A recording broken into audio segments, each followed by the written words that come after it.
Hello, good afternoon and welcome to Election Brief. It is 36 days to the presidential and parliamentary elections. My name is Faustina Safo. We're live on DSTV channel 421, GoTV channel 125 on all our social media handles and around the world on myjohnline.com. Election headquarters is brought to you by Petrosol Platinum Energy, energizing dreams. The Chartered Institute of Management Accountants, CIMA, the American Institute of Certified Public Accountants, AICPA, together as the Association of International Certified Professional Accountants. It's also brought to you by German Ozone Medical Center, Alternative Therapy, Dental Wellness and Beauty, as well as Chopbox Technologies, a convenience service, and Youth Bridge Foundation, bridging the gap for positive youth development. Please stay for details.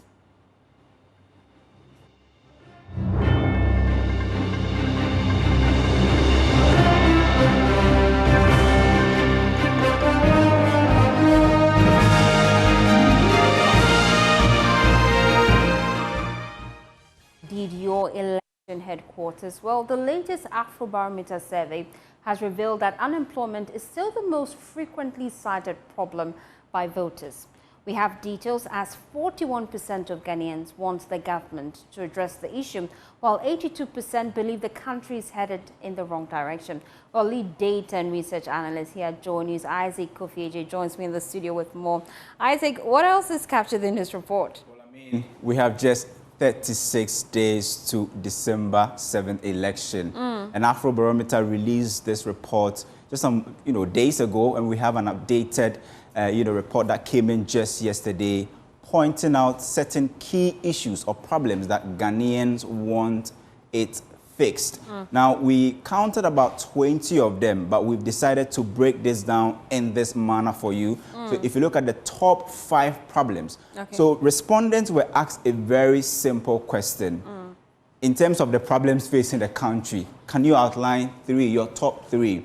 And out of that top 3 that the 2,400 respondents provided to Afro Barometer, we can estimate, or Afro Barometer per what they put out, we can say that now 41% of Ghanaians believe that unemployment is the most pressing problem that they want it fixed, followed by infrastructure and roads, which is about 38%. So it means that both unemployment and infrastructure roads, if you sample 10 Ghanaians, about 4 out of that 10 believe that unemployment and infrastructure or roads should be one of the problems that has to be fixed. Health follows number 3, with 33%. Education. Remember earlier we spoke, we analyzed a lot about the free SHS, that the Afrobarometer, outlined in their report on Newsdesk. Yeah, now, where 9 out of 10 Ghanaians believe that program should be sustained. Now, 28% of Ghanaians have problems. That is, they feel that education is a key problem that has to be fixed. And the management of the economy. I'm surprised the economy is at the bottom, really. If you talk about the top 5. But it tells you that employment is very important, because if you look at the current unemployment rate, especially if you look at youth unemployment rate, which is between 18 and I think 19%. That is very, very significant. If you sample 10, youth in Ghana between 15 and 35 years, 2 of them are actually, not employed. If you look at the needs, those who are not employed, not in education or any form of training, that value is even higher. So I am not surprised that unemployment is featuring as the top issue and economy is down there, because once I get employment, if I'm unemployed, that should be my top issue before I even start to think about the economy. Let's look at some other 3 key issues or 5 issues that we felt should have been in the top 5 for Ghanaians. Cost of living, exactly.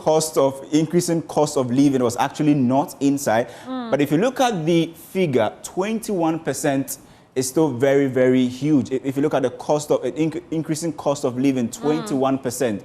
Corruption. We've spoken a lot about corruption in this year's Afro Barometer report. People are not that worried about it. Absolutely, yes. Just 10% of Ghanaians feel that it's a problem that has to be fixed. And the biggest shock has to do with electricity, which is 8%, just 8%. If you compare electricity to that of unemployment, the figure we saw for unemployment, it is really, really low. Poverty, and the institution is about 7%. This is what we call the top 5, problem that we felt should have been in the top 5, but they are not in Ghanaians top 5 at the moment. Let's look at the bottom 5 or 4 that Ghanaians really want to also to be fixed. There are some other issues in there that we need to take a look at, which is the bottom 3. The bottom 3 are democracy. Ghanaians are not really worried about democracy, political issues, or any other thing. That's about 5%. Rate and taxes. But that's where the e-levy falls under. Why are people not interested in that? I mean, it could be the way the question was actually framed. People are really worried about e-levy, but if you ask them general questions about taxation, maybe they might not bring it up. But if you single out e-levy and you ask them questions about the e-levy, maybe the figure is going to go high. The same with education and free SHS. 9 out of 10 Ghanaians want it to be retained. But you only have about 28% of Ghanaians who say education is a problem. So if you single out the issue and you ask respondent questions, I'm sure the figure will also go at wages, incomes, and salaries is the last with just 4%. And I'm sure it's because of the way the question was actually framed. But what we are learning is that going into the elections, unemployment remained the top issue that was actually cited by the 2,400 Ghanaians who currently represent the entire country, because this is a random sample. It's a proper national survey that was actually done. So we can boldly say that 4 or somewhere around 5 out of 10 Ghanaians believe that unemployment is that key issue that has to be solved. Thank you, Isaac Kofeje, lead data analyst here at Joy News.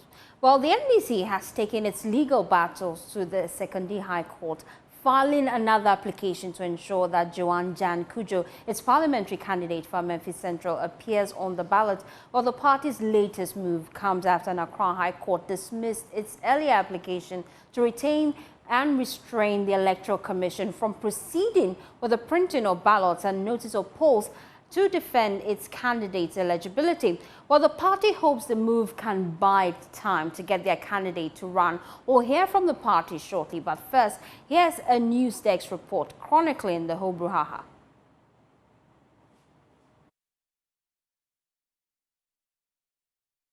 Joana Gyan Cudjoe's LinkedIn page says she's a private business executive and philanthropist. She was pushed into the limelight by contesting the NDC's parliamentary ticket for the Amenfi Central constituency in the Western North region. This is after she originally won the party's primary held on May 13, 2023. But the results were annulled by the Executive Committee on September 3, 2024, following various allegations that surfaced during the election. But that didn't faze Mrs. Cudjoe. Her dream to become a parliamentarian was botched when Jedu Frimpong, a native of Amenfi Central, who filed the case in the High Court in Sekandi for an order of interlocutory injunction restraining Ms. Cudjoe from holding herself as the elected NDC parliamentary candidate for the constituency, and also petitioned the Electoral Commission that she knowingly forged her party card and backdated it so she would meet the 4-year test prescribed in the party's election guidelines. His petition said that Ms. Cudjoe had 2 different voter ID numbers on the membership ID card she used to complete her nomination forms, claiming that the voter ID number belonged to one Seydou Bala and added a digit to it. Responding to his petition, the Electoral Commission, bound by the court case, disqualified her in a letter dated October 10, 2024, signed by the Deputy Operations Chairman, Samuel Tete. But, refusing to go down without a fight, Ms. Cudjoe appealed against the Electoral Commission over the petition to disqualify her. Listen to Mustafa Bande, General Secretary of the NDC. The EC's letter is a fatal error, even though procedurally it's a legal order. But if the EC had engaged, I'm sure that they would have furnished themselves with an appreciation of the fact that the election that saw Joana Gyan Cudjoe as a parliamentary candidate is not in dispute, is not in court, and there's no dispute about her candidature. And so we took notice of that letter in good faith. We are going to have to get to the Electoral Commission to let her be reminded on the facts of the ground, because Electoral Commission supervised and actually declared Joana Gyan Cudjoe as a candidate for the party. That it was supervised by the Electoral Commission. And also in other areas, we should be headed to court to ensure that we adjudicate and see to the final conclusion of this matter. There is no way that we'll go to a parliamentary election in Amenfi Central without representation from the NDC. That would be an injury to the rule of law and democratic practice. But the High Court in Accra dismissed the application for an injunction against the EC filed by the NDC and its candidate, Joana Gyan Cudjoe, giving the Commission the nod to go ahead with electoral processes for the constituency. Well, it's time to bring in the NDC Deputy Director of Election and IT, Dr. Rashid Tanko. Thank you for your time here on Election Brief. First of all, how will this latest move by the party turn the tables for Joana Cudjoe? Very well. Dear, let me say good afternoon to you and your cherished viewers. Good afternoon. As a party, we've taken note of what happened yesterday at the Accra High Court and quickly instructed our lawyers to file another process at Secondary High Court, because if you watch closely and then listen to the ruling of the learned judge of High Court, he was referring to an old injunction that initially injuncted Madam Joana Cudjoe, and then based on the old injunction that we nullified the elections, and then had to conduct a fresh one altogether. So we thought by nullifying the process, the first one, it paved way for all these discrepancies that we're having over them to resolve itself. But when the learned judge referred to it, we quickly filed another process as Secondary High Court to vacate that old injunction, so that would pave way for Madam Cudjoe picture to appear on the ballot paper. And we successfully did the filing yesterday and served the Electoral Commission. So as we speak now, the status quo maintained. No process can continue until November 7th, where we will return to court to move the motion to vacate the old injunction that is restraining Madam Cudjoe from contesting this year election. And if this new application fails, what's next for the party? It won't fail. How is it going to fail? Because the petitioners themselves are no more interested in the matter. We have resolved our own internal problem. I mean, the petitioners themselves, they should have gone there. We thought they had taken initiative to vacate it, but they were thinking that because we had nullified it, we have given them the relief they were looking for, because one of their reliefs was that they wanted the election nullified. And so the Functional Executive Committee took a decision to nullify the elections. And so we're of the view that the court will not have any business on that matter. But since it's still in their books that the injunction was still active, we'll go with them, and then we'll move the motion. Of course, that is, the injunction was in their interest. They are no more interested in that. So they'll vacate it. They don't need to belabor that. And then when that thing is vacated, the injunction is vacated, Madam Joana Cudjoe will continue, because Madam is going to win the election for us. Until the court rules in your favor, Joana Cudjoe is out of the race. I'm sure you've been engaging her. How is she holding up in all of this? Oh, she's okay. I mean, she's a strong lady. I've engaged her severally. She's a strong lady. She's okay. She's down to earth. I mean, she's continuing with her campaign. With all these things, she's in the field campaigning vigorously for herself and His Excellency John Dramani Mahama. And so she's fine. I mean, she knows that she has done nothing wrong. I mean, she was clear in her mind. All that thing that they've mentioned about, when we went and checked, she had a voter ID from Ashanti region. They didn't know that we have done some amendment to our constitution. That shows that you can even use your membership from different constituencies and come and contest in another constituency. Now we are talking of a membership in the party, not a membership in the constituency. That's our old thing. And so people don't know this. And we take this opportunity to educate our public, our members, that look, now that we have amended, we say that if you are a member of a party, you are not only a member in the constituency, but you are a member in the party. And so your activities in the party will show whether you are qualified to contest in a particular constituency. Not that you should be a resident in the constituency and be a member in that constituency. We have gone past that. And so we have spoken to them and they realized that they were on the wrong path. And so we'll go on November 7th. And I can assure you, I don't think we'll have any hiccups on that day. And Madam Joana will be back onto the ballot paper, of course, and she will win the election. Look, if the election were held today, she's likely to get not less than 90% of the vote cast in the constituency because of her activities there. Thank you, Dr. Rashid Tanko, Computer. He is Deputy Director of Elections and IT for the NDC. Well, let's do some other stories now. The Electoral Commission is this afternoon touring some of the printing houses, undertaking the printing of the parliamentary ballot papers.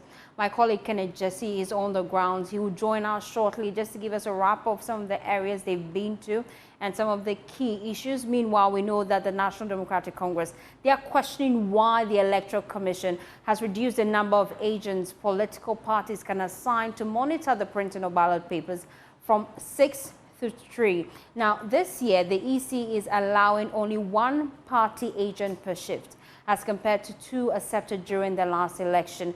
The NDC argues that a single agent cannot thoroughly scrutinize a 24-hour printing process without fatigue hampering their effectiveness.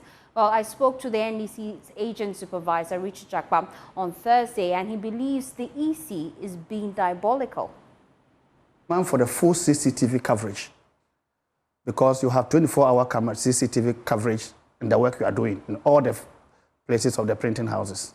We will demand for it from the beginning to the end of the duration of the printing, so that we can audit it and see whether there is anything that happened on the blind side of our agents.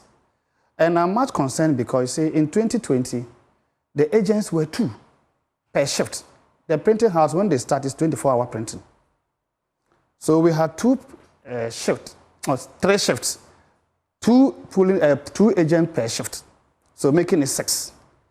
But this time around, for diabolical reasons, they decided that we are reducing your agents to 1. So you have only 1 agent per shift, and we have 3 shifts in a day. So 1 agent in that big printing house with so many phases of printing, all happening simultaneously. So they are printing for a constituency, they finish printing, it moves to serialization. While they are serializing, another printing for another constituency is taking place. Then from there, it's going for cutting, it's going for stitching, it's going for binding, it's going for sorting. And some of the printing companies, for example, Bulk Press, where they do the sorting and binding, it's in the first floor, whilst the printing is on the ground floor. And once the sheets or the ballots get to that level, it's live in the sense that all the security codes are on it, the serial numbers are on it, ready for voting. And it's on a different floor. Whilst our agent, you have only 1 agent, and it's on the ground floor checking that you don't overprint.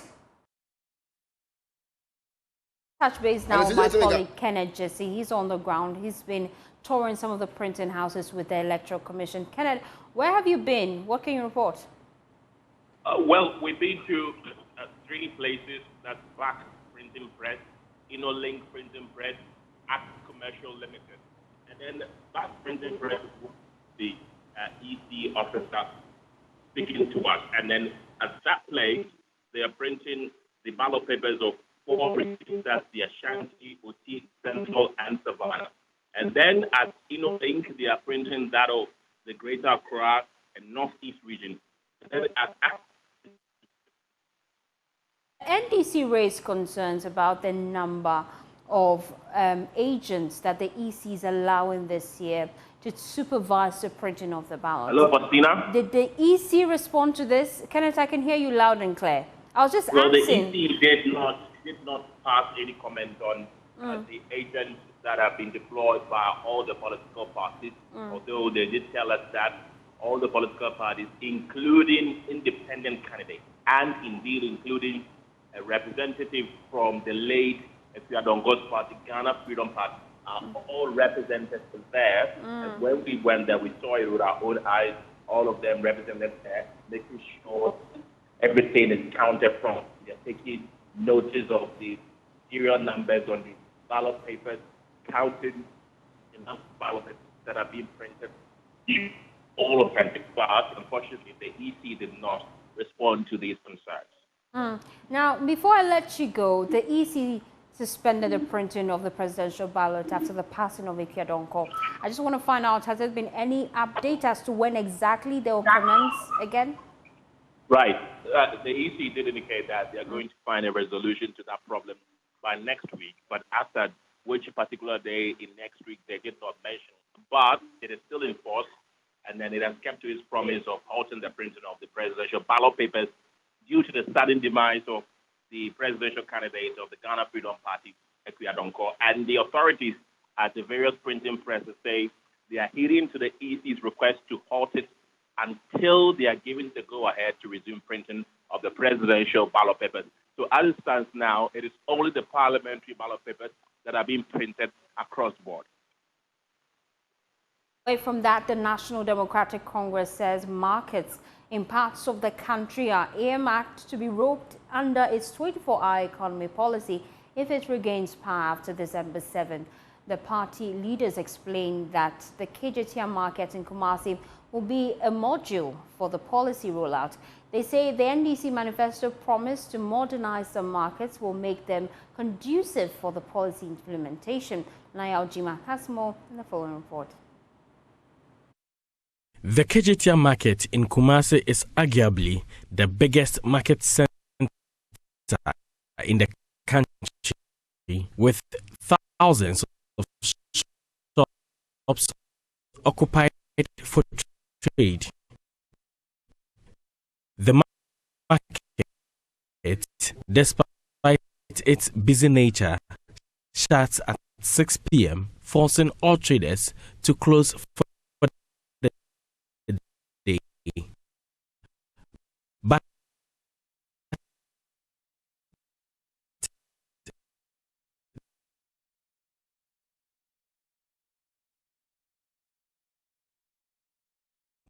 coming election intends to put operations at the market under the 24-hour economy policy for economic growth. Head of Communications Department at the Presidential Campaign Secretariat of the NDC in Kumasi, Alexander Asafuejei, explains. As we speak, KJTR closes at 5, and you have hairdressers, you have